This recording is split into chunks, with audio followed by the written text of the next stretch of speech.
올 한 해 무고한 시민이 목숨을 잃거나 다치는 이상동기 범죄가 잇따랐습니다. 정부는 이에 대한 대책으로 가석방 없는 종신형 도입을 추진하고 있는데요. 하지만 사형제 유지를 전제로 한 가석방 없는 종신형 추진에 대해 전문가들도 우려를 나타냈습니다.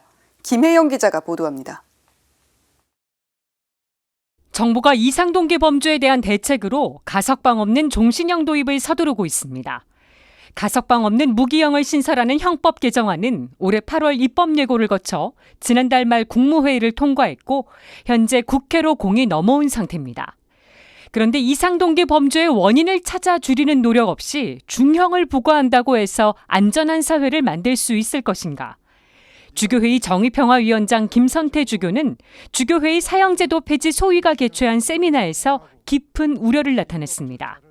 사형 제도의 존치를 전제로 하는 가석방 없는 종신형 제도의 도입 여부는 많이 염려스럽습니다. 이상 동기 범죄를 풀어갈 실마리는 강성 형벌이 아닌 이 사회의 공고한 구조적 불평등에서 찾아야 합니다. 발제자로 나선 국책연구기관 관계자도 사실상 반대 입장을 나타냈습니다.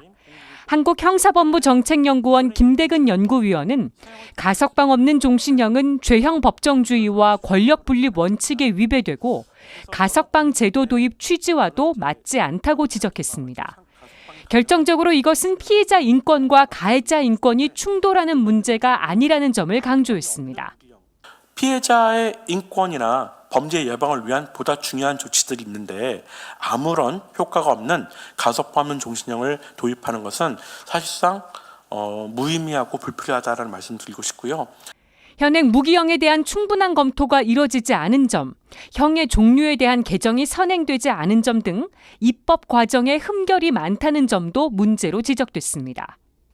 이와 같은 방식에 의해서 추진되는 입법이라면은 향후에 충분히 위헌성 문제에 정면으로 부딪히지 않을까 하는 그런 우려가 되기도 합니다.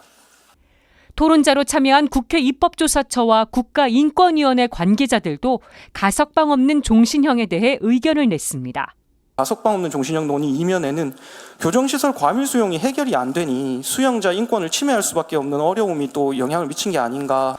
정부 입법 발의로 불가피하게 대체 형벌을 검토해야 하는 지금이 사형제 폐지를 본격적으로 논의할 적기라는 입장입니다.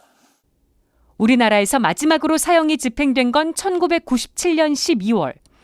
21대 국회엔 9번째 사형 폐지 특별법이 발의되어 있지만 상정조차 되지 못하고 있습니다.